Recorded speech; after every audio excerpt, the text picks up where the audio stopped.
Hello everyone! So ayan po, ngayon lang po ako nakapag-upload ulit ng my boses. Talagang pong almost 2 weeks din pong na mahinga ang aking boses. I hope everyone is doing fine today. So isa naman po, very meaningful na tulang inyong maririnig.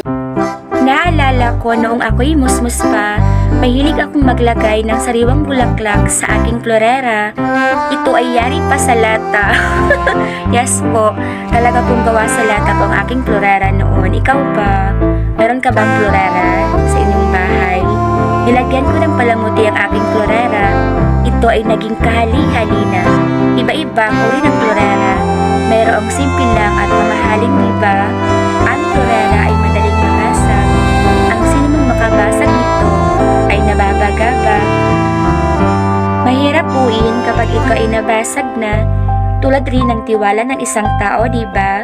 Mahirap nang ito ay maibalik pa kapag ang tiwala sa atin ng isang tao ay nasira na. Anong florera ang tinutukoy ko para sa akin ay ang pagpili ng mga tao. Papasukin ko sa buhay ko. Sumasang-ayon ka ba sa mga sinasabi ko? Hindi ba't mga sariwang bulaklak lang ang inilalagay sa florera? In life, hindi lahat ay karapat-dapat na isilid sa isang florera. Ang florera ay ang ating puso at pagkatao. Ang bulaklak naman ay ang mga tao at alaalang pinapasok natin dito. Ikaw, anong opinion mo? Malaya mong ilahad ang iyong puro-puro. Once again, ang florera ay pakaingatan mo.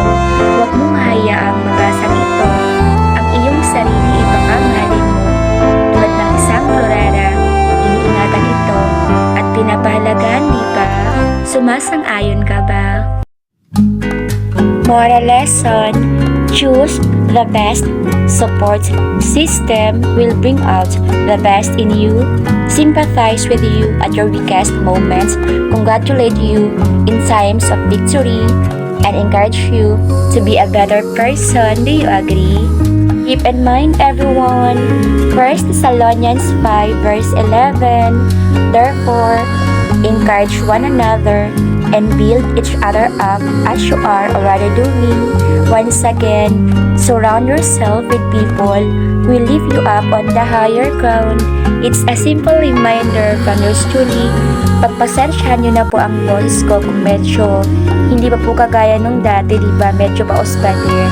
Kaya lang po kasi naminis ko na magsalita, kaya sabi ko, magsalita na nga ako. Diba?